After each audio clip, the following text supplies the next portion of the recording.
नमस्कार मंडळी, थोड्याशा गॅपनंतर तुम्हा सर्वांचे माझ्या चॅनलवरती खूप खूप स्वागत.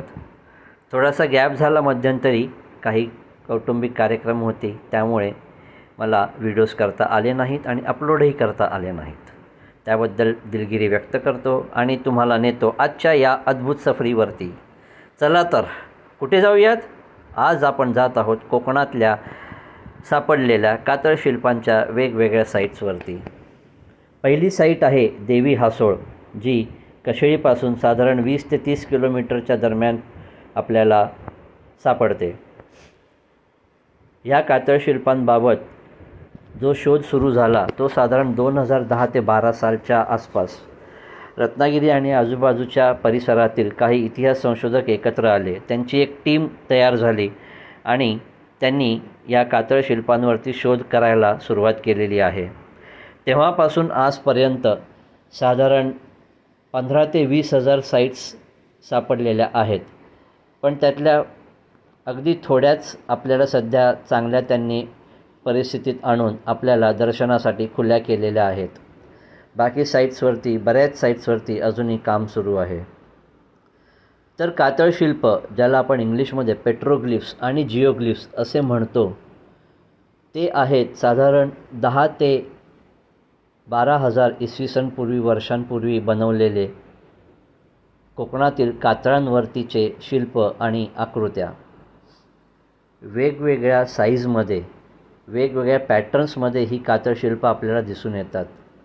इथे कोरलेले जे काही कोरीवकाम ज्याला आपण म्हणतो, किंवा ज्या काही आकृती किंवा ज्या काही पॅटर्न्स आपल्याला दिसतात, ह्यामध्ये अजूनही संशोधन चालू आहे, काम चालू आहे आणि त्यातून नक्की काय संकेत द्यायचे होते पूर्वीच्या लोकांना, यावर अजूनही ही टीम काम करत आहे. देवी हासोळ साईट बघून झाल्यावरती आम्ही आमचा मुक्काम पुढे नेला आणि तो होता रत्नागिरीच्या पुढे असलेल्या निवळी फाट्याजवळ. निवळी फाट्याला जे एक वॉटर पार्क आहे, त्याच्या बरोबर डायगोनली ऑपोजिट साईडला ही साईट आपल्याला दिसून येते. अगदी हायवे टच आहे आणि साईज अगदी छोटीशी आहे या साईटची, त्यामुळे पटकन पास होऊ शकते. तर गाडी हळू करायची आणि इथे थांबायचं, मग आपल्याला ही साईट दिसून येते. इथेसुद्धा वेगवेगळे पॅटर्न्स आणि आकार आपल्याला दिसून येतात, पण ही या साईटवरचे पॅटर्न्स आणि आकार त्या मानाने जरासे क्लिअर नाही आहेत. निवळीपासून आम्ही मग पुढे गेलो. त्या साईटचे नाव आहे उक्षी. निवळीपासून साधारण 13 ते 15 किलोमीटरवरती उक्षी हे गाव लागते. तिथे आता 2-3 साईट्स आम्हाला दिसल्या. त्यातली ही आहे पहिली साईट. काय काय आकार आहेत, काय काय आकृत्या आहेत, तिकडनं बघायचं का इकडनं बघायचं काहीच कळत नाही. हे आहे 2 डोळे, मधलं एक नाक, की आणखीन काहीतरी आहे.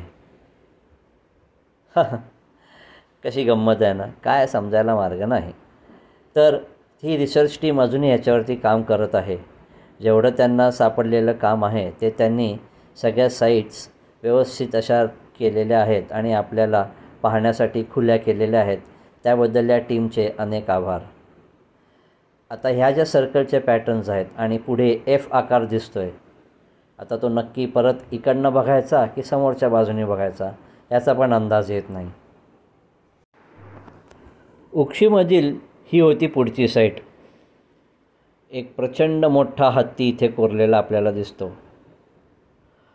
त्या मानाने रत्नागिरीच्या बाजूला हत्तीचं वास्तव्य कधी होतं हे तरी अजूनपर्यंत आपल्याला आढळून आलेलं नाही. त्यामुळे इथे हत्ती असण्याचा काय संबंध हे ज्यांनी हे साईटवरती कोरलेले आहेत त्यांनाच माहिती.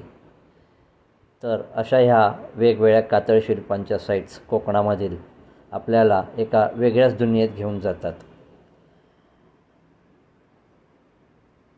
हे सगळे व्हिडिओज मी ॲक्च्युली 2 वर्षांपूर्वी इथे आलेलो तेव्हा केलेले आहेत आणि त्याच्यानंतर आता अजून बऱ्याच साईट्स ओपन झालेल्या आहेत अशी माहिती आपल्याला मिळते.